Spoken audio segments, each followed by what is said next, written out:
नमो अरिहन्ताणं नमो सिद्धाणं नमो आयर्याणं नमो वज्झायाणं नमो लोये सौवसाहुणं मङ्गलं भगवान् वीरो मङ्गलं गौतमो गणी मङ्गलं कुन्दकुन्दार्यो जैनधर्मोऽस्तु मङ्गलम् सर्वमङ्गलमाङ्गल्यं सर्वकल्याणकारकं प्रधानं सर्वधर्माणां जैनं जयतु शासनम् सर्वव्यापीकचिद्रूप स्वरूपाय परात्मने स्वोपलब्धि प्रसिद्धाय ज्ञानानन्दात्मने नमः।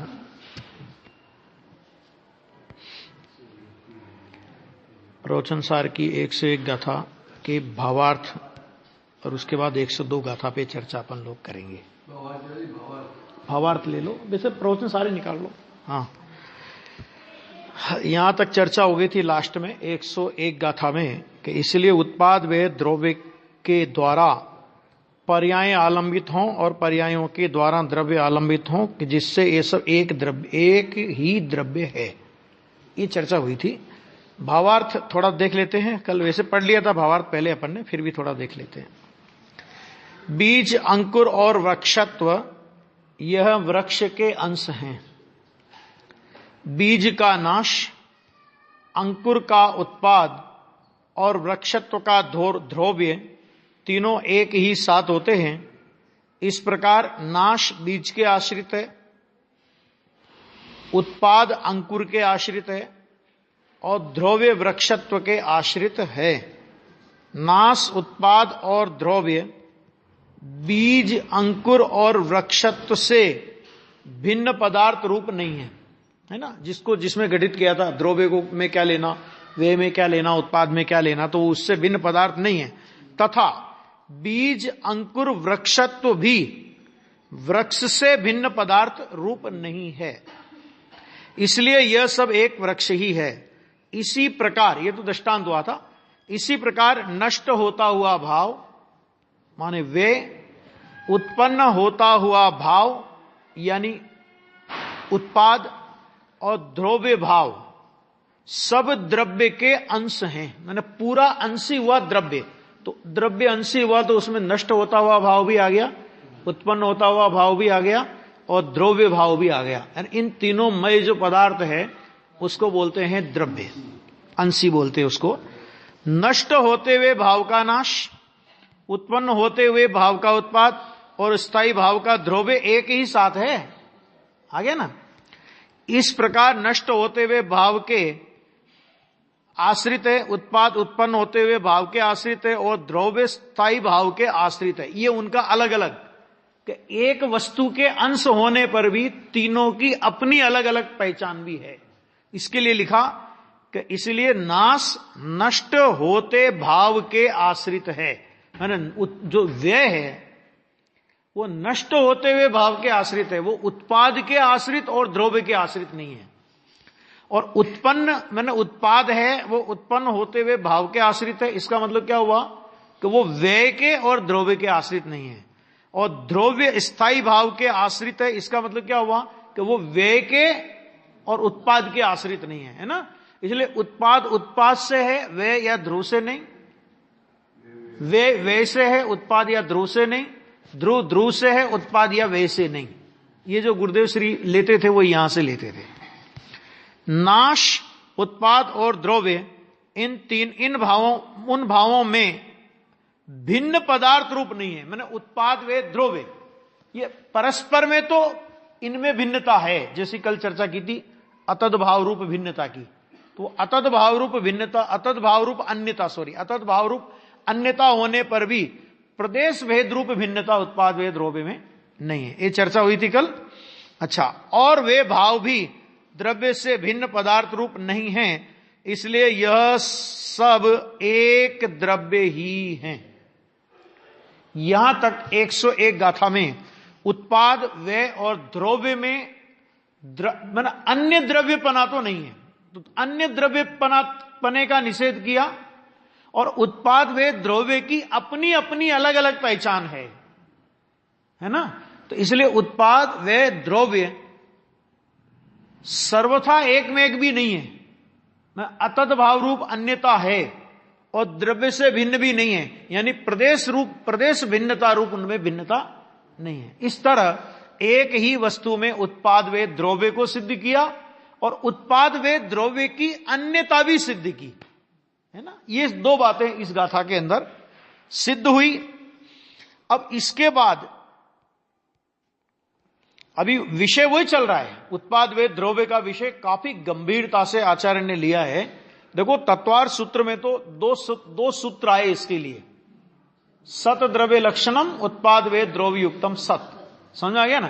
तो ये उत्पाद वे द्रव्य की व्यवस्था किस तरह है उसका बहुत विस्तार से वर्णन इस प्रवचन सार में, और अपन अगर वैसे देखें विशेष रूप से तो पंचाध्यायी वगैरह में इसका काफी वर्णन विस्तार से आता है। अब माने इस 101 गाथा में ये बात सिद्ध करने के बाद अब उत्पाद आदि का माना उत्पाद व्यय और ध्रुव, उत्पाद आदि का क्षण भेद निरस्त करके, माने इनमें कोई भी क्षण भेद है इस बात का निषेध करके, इस बात का खंडन करके, लिखा है नीचे, निरस्त करके यानी दूर करके, नष्ट करके, खंडित करके, निराकृत करके, क्या करते हैं करके वे द्रव्य हैं, वे द्रव्य हैं। कौन द्रव्य हैं? उत्पाद व्यय और द्रव्य, उत्पाद आदि का, माने इनमें क्षण भेद नहीं है। उत्पाद किसी समय पे हो, व्यय फिर किसी समय पे हो, ध्रुवता फिर किसी समय पे हो, क्षण भेद नहीं है। इस बात का माने क्षण भेद का निषेध करते हुए आचार्य भगवान ये सिद्ध कर रहे हैं इस गाथा में कि वे द्रव्य हैं। मैंने उत्पाद आदि वे क्या हैं कि वे द्रव्य हैं, ये बात है। इसमें भी देखिए बहुत अच्छी गाथा है, ये भी गाथा पढ़िए पहले। समवेदम खलु दब्बम संभवठिदिनाश सन्निदठेहिम एकम हि मिच्चेव समये अमादवम कुततिदयम् उत्पादे द्रव्य विनाश संगित अर्थ सह समवेत छे एकज समय द्रव्य निश्चय तेथि ते द्रव्य छे। बहुत अच्छा गाथा है। देखिए अन्वयार्थ, द्रव्य एक ही समय में उत्पाद, स्थिति और नाश नामक, अब इसके लिए उत्पाद व्यय और ध्रुव के लिए एक और शब्द का प्रयोग किया। देखो क्या शब्द का प्रयोग कर रहे हैं, देखना अभी। उत्पाद, स्थिति और नाश नामक अर्थों के साथ, अब यहां पर अर्थ का इसे है ना, अर्थों के साथ, नीचे खुलासा देख लो। अर्थ माने पदार्थ, और 87वीं गाथा में समझाया गया है तदनुसार पर्याय भी अर्थ है। द्रव्य, गुण और पर्याय, इन तीनों को अर्थ नाम से पुकारा जाता है। पदार्थ भी कहते हैं, पद अर्थ, तो वहां भी अर्थ ही आया, तो अर्थ कहते हैं। माना अलग अलग नाम भी जिनागम में अलग अलग गाथाओं में आपको मिलेंगे कि कहीं पर किस नाम से आचार्य ने कहा होगा, कहीं पर किस नाम से कहा होगा, वो भी अपने को समझ लेना। तो ये सब क्या है कि अर्थों के साथ, माना एक ही समय में उत्पाद, स्थिति और नाश नामक अर्थों के साथ वास्तव में समवेत, माने एक में एक, समवेत माने समवाय वाला, तादात्म्य सहित जुड़ा हुआ। तादात्म्य का मतलब क्या होता है? जिससे आप पृथक नहीं कर सको उसे। तद आत्मक, तादात्म्य का संधि विच्छेद करेंगे तो क्या होगा? तद आत्मक, उसमय है वो, मानो उत्पाद व्यय द्रव्यमय वस्तु है, और उत्पाद व्यय द्रव्य वस्तुमय है। वस्तु उत्पाद व्यय द्रव्यमय और उत्पाद व्यय द्रव्य वस्तुमय, मैंने ऐसा इनका तादात्म्य है कि इनसे एक दूसरे को अलग नहीं किया जा सकता। कोई कहे कि नहीं मुझे उत्पाद नहीं चाहिए, कोई कहे कि मुझे वे नहीं चाहिए, कोई कहे मुझे ध्रुवता नहीं चाहिए, कि तुझे कुछ नहीं चाहिए, लेकिन ये इनमें से एक को भी अलग नहीं कर सकते आप। अलग समझ सकते हो, कर नहीं सकते हो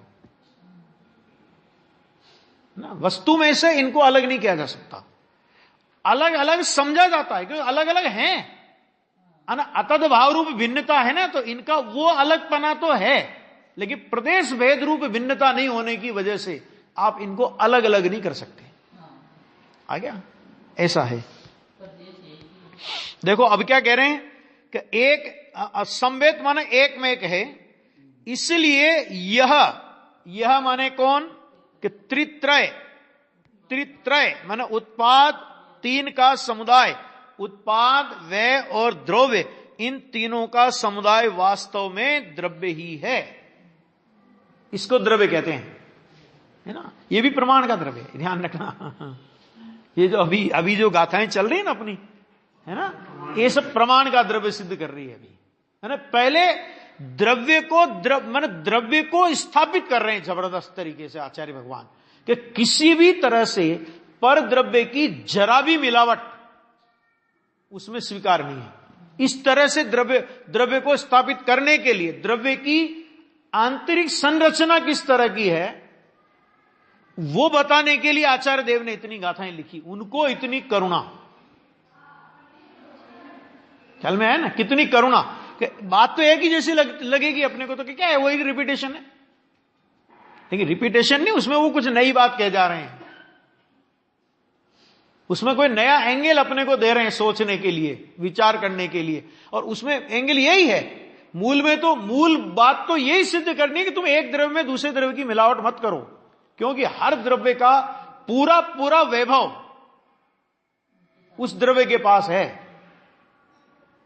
किसी द्रव्य के पास, जगत में किसी द्रव्य के पास कुछ कमी नहीं है। चेतन आत्मा अपनी चैतन्य शक्तियों में और अपनी चैतन्य व्यक्तियों में व्याप्त चेतनेश्वर है ना। तो जड़ पदार्थ भी अपनी जड़ शक्तियों में और अपनी जड़ पर्यायों में व्याप्त जड़ेश्वर है, ऐसा है ना। तो जो अब दोनों ईश्वर हैं, वो जड़ है तो वो जड़ का ईश्वर है, उसमें क्या तकलीफ है, जड़ेश्वर है वो, है ना, और वो चेतनेश्वर है। अरे एक विदेश क्षेत्र का चक्रवर्ती और एक भरत क्षेत्र का चक्रवर्ती है, तो दोनों चक्रवर्ती, क्या फर्क पड़ता है उसमें, नहीं, है ना। तो वो जड़ेश्वर है, वो चेतनेश्वर है। तो जब दोनों ईश्वर हैं, माने दोनों अपनी शक्तियों से और अपनी परिणतियों से पूरे हैं, तो फिर एक दूसरे में मिलाने की आवश्यकता किधर रहती है ना। ये बात यहां पर मूल में इस बात को सिद्ध कर, वजन इस बात पर है, और वो इसी बात को अलग अलग तरीके से समझा रहे हैं, क्योंकि अज्ञानी जीव की मान्यता में अनेक प्रकार के शल्य हैं, तो अनेक प्रकार के शल्यों को दूर करने के लिए अनेक प्रकार की बात समझा रहे हैं। सोगानी जी से पूछा गया, जब बात इतनी है कि त्रिकाली में अपनापन करना, बात तो इतनी है ना कि त्रिकाली में अपनापन करना, तो इतने इतने पोथे काहे को बनाए, शास्त्र काहे को बनाए इतने इतने, तो उनने बहुत अच्छा उत्तर दिया कि तेरी विपरीतताएं अनंत है ना, बात तो इतनी सी है कि त्रिकाली में अपनापन करना। और हुआ ना, सोगानी जी को तो ऐसे ही हुआ ना। सोगानी जी को किधर था, एक गुरुदेव का एक वाक्य सुनकर के सम्यक दर्शन प्राप्त किया उस व्यक्ति ने, है ना। तो बात तो इतनी सी है, लेकिन उन्होंने कहा कि तुमने ज्यादा पढ़ लिया ना उल्टा, तो उल्टा पढ़ लिया। जैसे क्या होता है कि देखो दो विद्यार्थी होते हैं, कि एक विद्यार्थी जिसने कुछ नहीं पढ़ा और एक विद्यार्थी जिसने पढ़ा लेकिन उल्टा पढ़ा।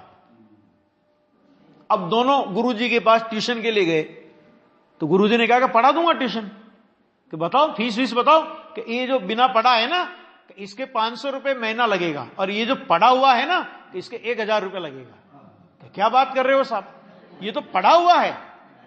कहा पढ़ा हुआ है ना, तो वो जो पढ़ा है उसको भुलाना पड़ेगा कि नहीं, तो भुलाने का पैसा लगेगा उसका, है ना। तो ये इतना विस्तार अलग अलग गाथाओं में एक ही बात को अलग अलग तरीके से क्यों कह रहे हैं, कि हमारी जितनी प्रकार की विपरीत मान्यताएं होंगी उन विपरीत मान्यताओं को छुड़ाने के लिए सम्यक सिद्धांतों का प्रतिपादन भी उतने प्रकार से किया जाएगा। बाकी बात तो इतनी सी है कि शेर को जब सम्यक दर्शन हुआ था तो इतनी डिटेल उसने नहीं जानी थी, है ना। एक वाक्य में सम्यक दर्शन हो जावे। मार्ग कोई कठिन नहीं है, बहुत लंबा चौड़ा इतना सब पढ़ना पड़ेगा तो सम्यक दर्शन होगा, कोई आवश्यक नहीं है। बात तो मूल बात पर आना पड़ेगा, लेकिन मूल बात पर आने के लिए जहां जहां हम अटके हैं उस अटक को निकालना पड़ेगा। जब तक कोई अटक नहीं निकलेगी, है ना, तब तक मूल मार्ग हाथ में नहीं आएगा। बाकी मार्ग बहुत सरल है और बहुत सीधा है। बहन श्री के वचनामत पर आज प्रवचन शुरू हुए गुरुदेव श्री के, ना, है ना। अभी आप सुनना इसमें, कल का जो प्रवचन आएगा, कल तो शायद आए नहीं आएगा, नहीं तो परसों आएगा। यानी और हर प्रवचन में आपको बहन श्री की अनुभव के बारे में, बहन श्री की प्रसिद्धि गुरुदेव ने किस तरह की है। 19 आज भी आया था ना, 19 वर्ष की उम्र में, 15 वर्ष की उम्र में गुरुदेव श्री का पहली बार प्रवचन सुना। श्वेतांबर अवस्था में थे हालांकि गुरुदेव श्री उस समय, लेकिन गुरुदेव को समय सार मिल गया था, तो उनका पूरा जो प्रवचन का प्रतिपादन की जो शैली थी वो समय सार जैसी हो गई थी, है ना। और 19 वर्ष की उम्र में अगर कोई बालिका, माने 19 वर्ष की उम्र क्या होती उस जमाने में, आज के जैसे कोई एकदम माने शार्प बुद्धि वाले लोग थोड़ी होते थे उस जमाने में, है ना। उस उम्र में सम्यक दर्शन प्राप्त कर ले वे, ये कोई साधारण बात नहीं है। और ऐसे काल में कि जब आज तो तत्व बहुत रेलम छेल है, तत्व की समझ लो। आज तो खूब अपने को सुनने को मिल रहा है, हर साधन है अपने पास। आज अपने पास इतने साधन, इतनी जिनवाणी, इतनी सब साधन अपने पास हैं। आज अपने को तत्व सुनने को मिल रहा है। आप उस जमाने की कल्पना करो, पंडित टोडरमल जी के जमाने की कल्पना करो, गुरुदेव श्री जब आए थे तो उस जमाने की कल्पना करो कि पंडित टोडरमल जी को एक चिट्ठी भेजने में कितना टाइम लगा था, रहस्यपूर्ण चिट्ठी। कल्पना करो जरा, आज और धवला, मैंने कितना कैसा युग था कि धवला ग्रंथ लेने के लिए दक्षिण देश में पंडित जी ने भेजे, 5 आदमियों को भेजा था। उस जमाने में 2000 रुपए खर्च किए थे। कितने? उस जमाने में, उस जमाने के 2000, मैंने 350 साल पहले के 2000 रुपए। अब लगाओ कितना हिसाब, कितना उस जिनवाणी का कितना बहुमान होगा, मुझे ये समझ में, खाली ये अपने को चर्चा करनी है। उस जिनवाणी का कितना बहुमान होगा कि मुझे किसी भी कीमत पर वो जिनवाणी चाहिए। 5 आदमी गए, कितना टाइम लगा, और एक आदमी की तो वही मृत्यु हो गई। फिर भी शास्त्र नहीं मिले, सठखंडागम नहीं मिल पाए। आज अपने को सब उपलब्ध। गुरुदेव श्री जब आए थे तब क्या था? ये इतिहास की बातें हैं, लेकिन समझने जैसी है कि जब सन 55 के कुछ प्रवचन रिकॉर्ड हुए, कितना अमृत बह गया कि जो रिकॉर्ड नहीं हो पाया। आज 10,000 घंटे के हैं, वो सब सन 60 के बाद के हैं। मैंने 20 साल के गुरुदेव के प्रवचन हैं, वो 10,000 प्रवचन हैं। उसके पहले के प्रवचन नहीं है अपने पास रिकॉर्ड। क्यों नहीं है? कि साधन नहीं थे उस समय, रिकॉर्डिंग की व्यवस्था नहीं थी। आज अपने को ये सब साधन मिले हैं, है ना। तो जब इतने साधनों के अभाव में भी सोगानी जी जैसे व्यक्ति, बहिश्री जैसे व्यक्तियों ने अगर सम्यक दर्शन प्राप्त किया, गुरुदेव ने कहां प्राप्त किया? गुरुदेव को कौन समझाने आया था? गुरुदेव को कोई था सत्य बात कहने वाला? गुरुदेव को सम्यक दर्शन में सत्य बात कहने वाला कोई था? लेकिन स्वयं के उग्र पुरुषार्थ से पूर्व भाव में जो देशना सुनी वो इस भाव में काम आई। कोई भी चीज देखो, ये अपन सुनते हैं ना, अपन क्या, अरे क्या होता है, सुनने से क्या होता है? ये सुनना, ये भी एक इन्वेस्टमेंट है अगर आप उस दृष्टि से देखो तो। क्या कि जो सुनता ही नहीं, अरे संस्कार भी पढ़ेंगे तो उसके पढ़ेंगे जो सुनता और पढ़ता होगा। सुनने में क्या है, सुनने में क्या है, पढ़ने में क्या है, पढ़ने में क्या है? अब कुछ नहीं है, किसी में कुछ नहीं है। लेकिन संस्कार कब पढ़ेंगे? कि सुना होगा तो भविष्य में कभी याद आ जाएगा, सुना ही नहीं होगा तो, प्रमाद में काल गमाया होगा तो याद नहीं आएगा, है ना। ये देखो, सुनने के बाद भी कभी कभी, अभी आएगा कल तब बताऊंगा पूरा, कि सुनने के बाद भी महाविदेह क्षेत्र से भरत क्षेत्र में आकर के जन्म लेना पड़ जाए, तीर्थंकर की उपस्थिति छोड़ करके गृहीत मिथ्यात्व के धर्म में जन्म लेना पड़ जाए, तो जो सुनते ही नहीं है उनकी क्या गत होने वाली है? जिनको ये जिनवाणी सुनने का, पढ़ने का विकल्प ही नहीं आता होवे, सुनने पर भी ये स्थिति तक जीव पहुंच सकता है, लेकिन पूर्व में सुना था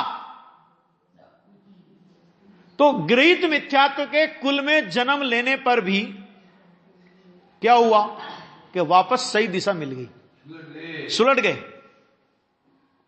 कोई गुरु नहीं था, युगल जी साहब ने लिखा कि कोई गुरु था ही नहीं, और कोई गुरु होता तो गुरुदेव को कैसा गुरु होता मिलता, अगर उस जमाने में गुरु होता तो कोई कैसा मिलता उनको, कि जैसे उनको मिले थे।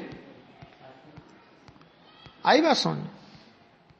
बहुत समझने जैसी है, एक एक बात, ज्ञानियों के जीवन की एक एक बात, चाहे उनका प्रवचन हो, चाहे उनका जीवन हो, क्योंकि हर चीज अनुकरण और अनुसरण करने योग्य होती है।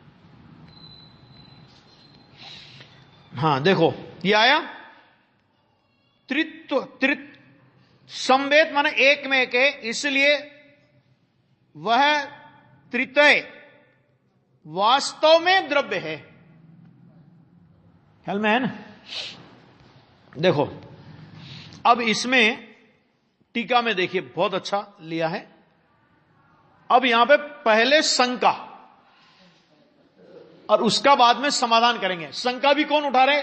कोई शिष्य नहीं उठा रहा है, आचार्य भगवान पहले स्वयं एक शंका उठाते हैं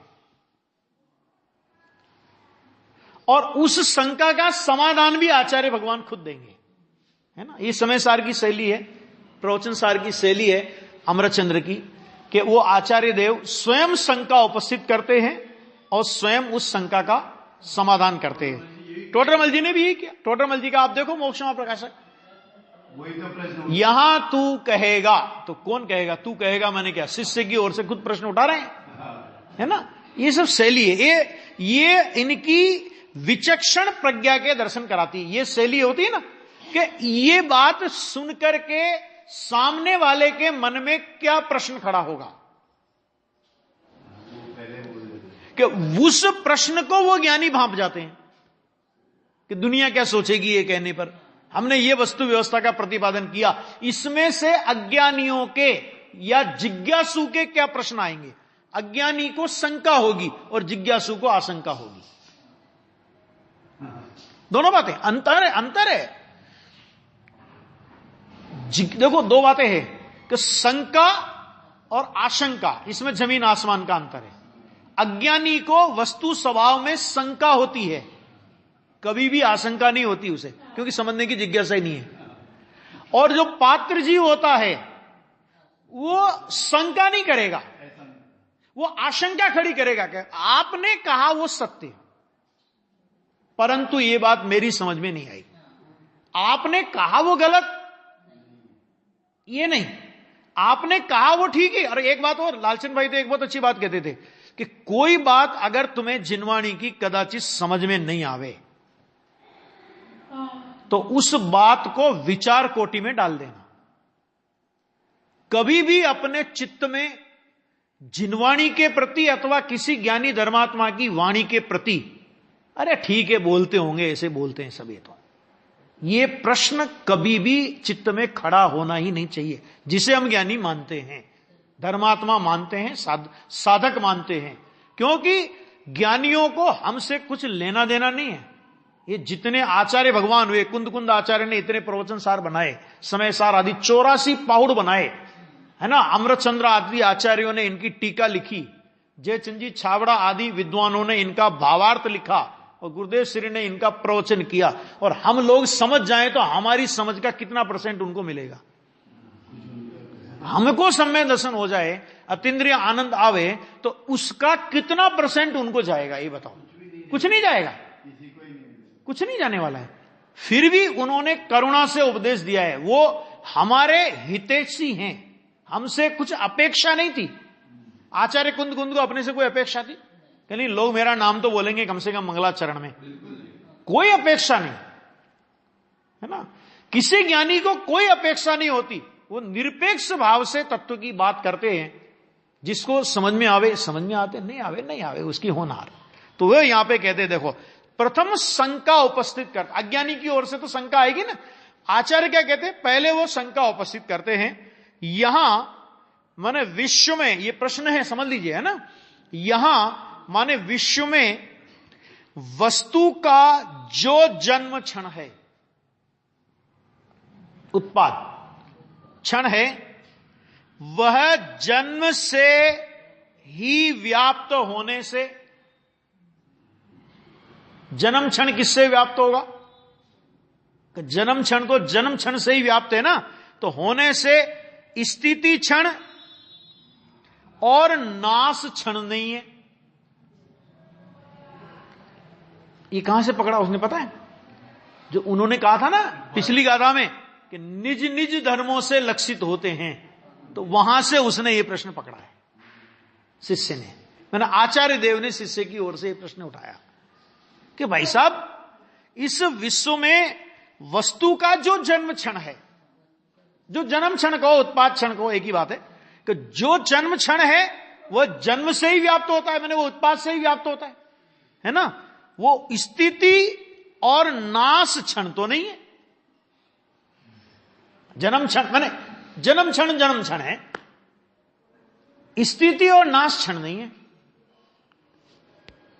वह पृथक ही होता है।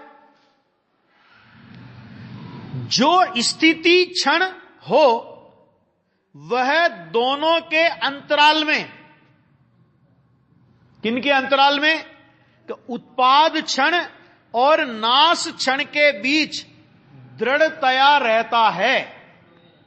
इसलिए वह जन्म क्षण और नाश क्षण नहीं है।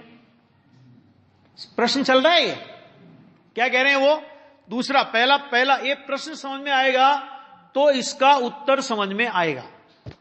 और प्रश्न ही इतना लंबा चौड़ा है। आचार्य अमृतचंद्र की ये शैली कि उनके वाक्य बड़े लंबे लंबे होते हैं, कोमा फुल स्टॉप नहीं होगी कहीं। हाँ, अभी देखो कितना बढ़िया लिया। हाँ कि जो स्थिति क्षण हो, कि स्थिति क्षण हो, शिष्य कह रहा है कि जो स्थिति क्षण हो वह दोनों के मन अंतराल में, मैंने उत्पाद क्षण और नाश क्षण के बीच में दृढ़तया रहता है, तो वो भी नहीं है ये। आ गया। इसलिए वह जन्म क्षण और नाश क्षण नहीं है, वो तो दोनों के दृढ़ता, दोनों के बीच में रहता है। तो ना तो वो स्थिति क्षण है, ना तो वो नाश क्षण है। और जो नाश क्षण है, माने व्यय का क्षण है, वह वस्तु उत्पन्न होकर और स्थिर रहकर फिर नाश को प्राप्त होती है। यह प्रश्न है। उसने जो समझा, उसने जो उत्पाद व्यय के स्वरूप को जिस तरह समझा है वो उस तरह रख रहा है। वो क्या कह रहा है कि जो नाश क्षण है वह वस्तु उत्पन्न होकर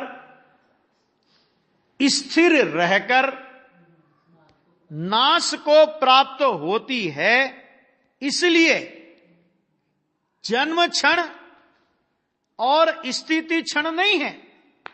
कौन नहीं है स्थिति क्षण और जन्म क्षण? कि वो जो नाश क्षण है ना, कि वो नाश क्षण जन्म क्षण और स्थिति क्षण नहीं है। तुम तो एक ही कह रहे हो ना, समय भेद नहीं है इनमें, है ना। ऐसा एक ही साथ है, ये एक ही साथ है। तो वो कहना चाह रहा है कि ये एक साथ नहीं है, इनमें आपको क्षण भेद मानना ही पड़ेगा।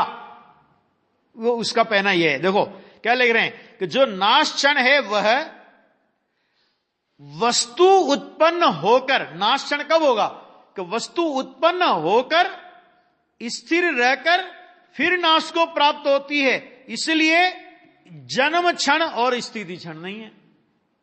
इस प्रकार तर्क पूर्वक विचार करने पर, वो कह रहा है आगम से नहीं कह रहा हूं मैं ये बात, स्पष्ट है, देखो प्रश्न कितना गजब का है कि आगम में तो लिखा ही है, आगम में नहीं लिखा होता एक ही, माने इनमें समय भेद नहीं है या वस्तु भेद नहीं है, अगर ये बात आगम में नहीं लिखी होती तो ये प्रश्न ही मेरे को क्यों उठता कि आगम के आधार पे नहीं कह रहा हूं मुझे ऐसा तर्क के द्वारा विचार करने पर, मैं तर्क से अगर विचार करता हूं, करने पर उत्पाद आदि का क्षण भेद हृदय भूमि में उतरता है, मुझे तो उत्पाद व द्रव्य में क्षण भेद ही दिखाई देता है।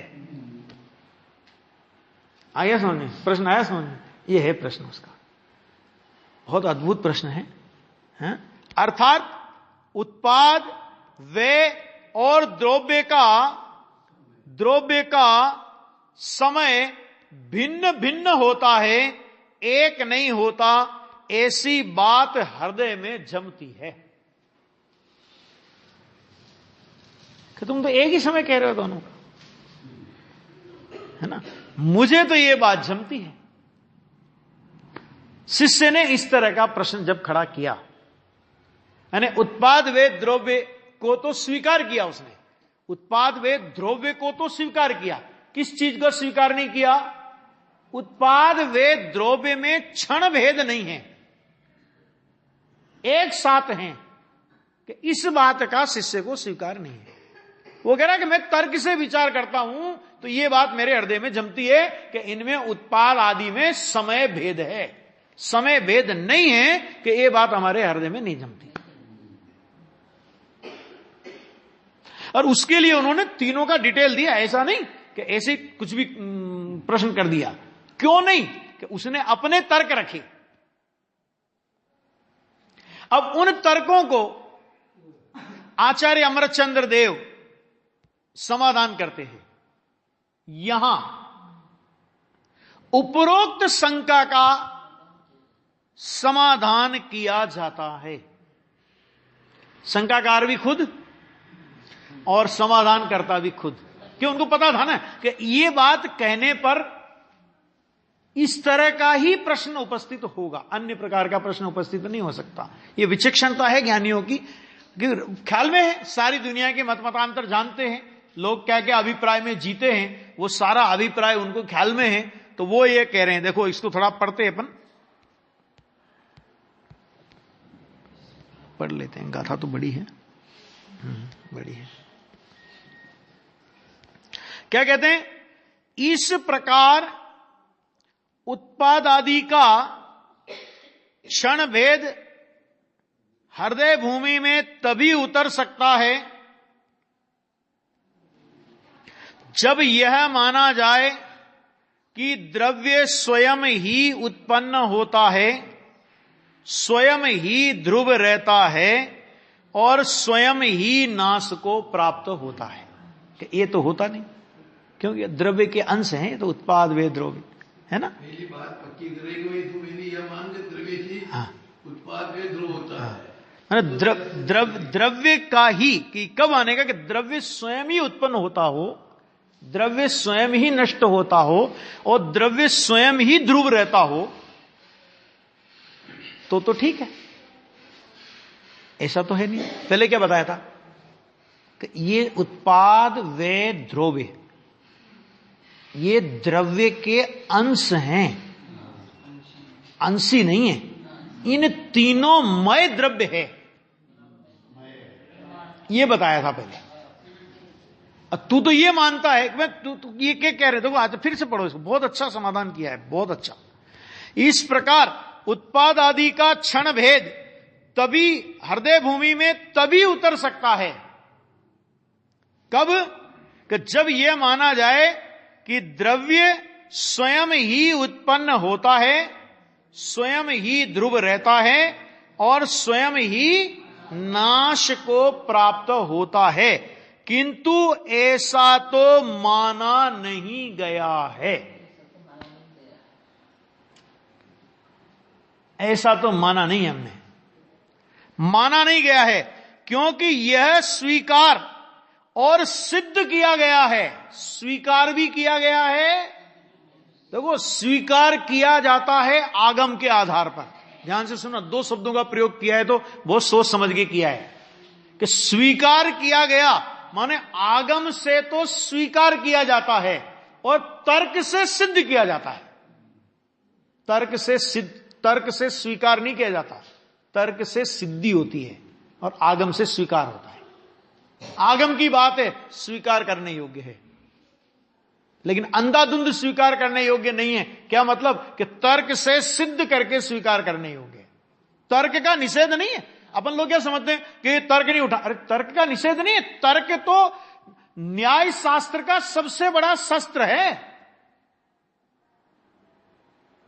कुतर्क का निषेध है, तर्क का नहीं निषेध है ना। न्याय शास्त्र का एक पैर है तर्क, तो एक उसका समझ लो एक स्तंभ है तर्क का निषेध थोड़ी है। आगम तर्क आया ना, युक्ति आगम का सेवन, युक्ति का अवलंबन, युक्ति को तर्क को, तो युक्ति का अवलंबन तो आचार्य भगवान ने खुद लिया है। तो जिन्होंने खुद युक्ति का अवलंबन लिया वे अपने से ये थोड़ी कह सकते हैं कि तुम आंख में के प्रमाण कर लेना। हां, लेकिन ये बात जरूर है कि तर्क आगम को सिद्ध करने के लिए होना चाहिए, आगम की खंडना के लिए नहीं। क्यों? क्योंकि सर्वज्ञ परमात्मा ने जो बात कही, फिर जब सर्वज्ञ परमात्मा ने कह दी तो हम तर्क लगावे ही क्यों?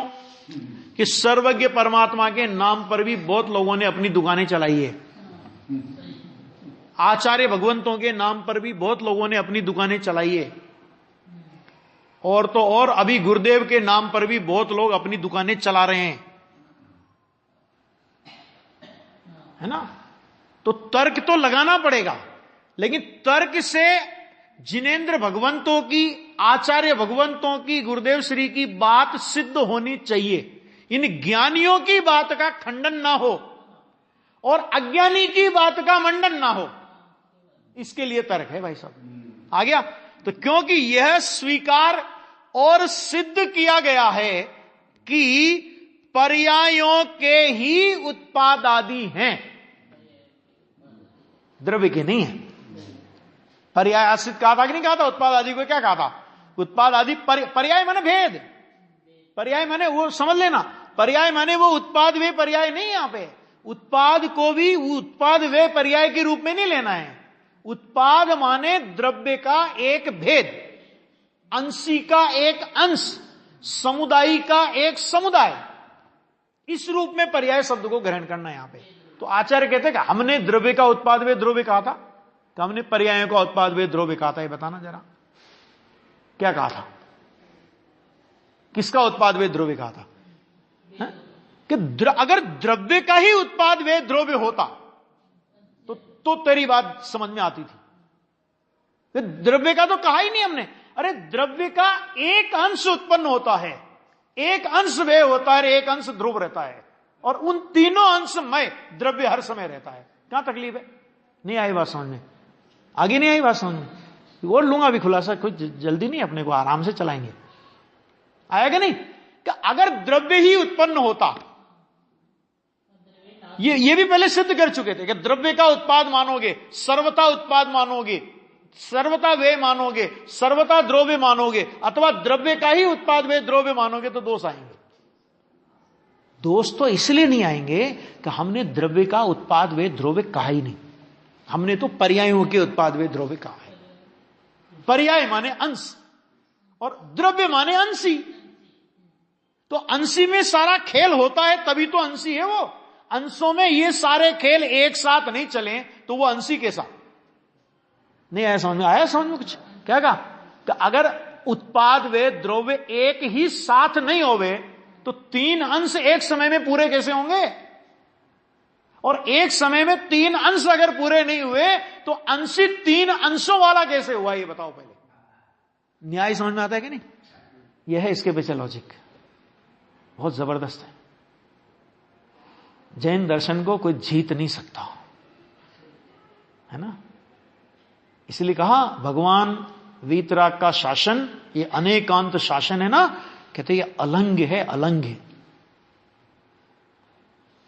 इसको कोई लांग नहीं सकता। एक गाथा है समय सार में, कलश है आचार्य अमरचंद्र का, अलंग शासन है भगवान वीतराग का, लांग नहीं सकता कोई। वो यहां पे कह रहे हैं, देखो कि ये पूरा करते हैं कि ये स्वीकार, क्योंकि ये स्वीकार और सिद्ध किया गया है। दोनों बातें, स्वीकार भी किया है हमने आगम के आधार पर, सिद्ध भी किया है तर्क और युक्तियों के आधार पर कि पर्यायों के ही उत्पाद आदि हैं। तब फिर वहां क्षण भेद कहां से हो सकता है, तुम बताओ तो सही। क्षण भेद तो तब माने हम कि जो द्रव्य के उत्पाद आदि हमने कहे हम, हमने द्रव्य के उत्पाद आदि नहीं कहे। हां, द्रव्य के उत्पाद कहे हो तो एक समय में द्रव्य को वे होने के लिए चाहिए, एक समय द्रव्य को उत्पाद होने के लिए चाहिए, और एक समय ध्रुव रहने के लिए चाहिए। तेरी बात तब तो समझ में आ सकती थी, हमने कहा ही नहीं भैया ऐसा। तो अब कैसा कहा, किस तरह कहा, वो चर्चा अपन कल की स्वाध्याय में और दोबारा से करेंगे।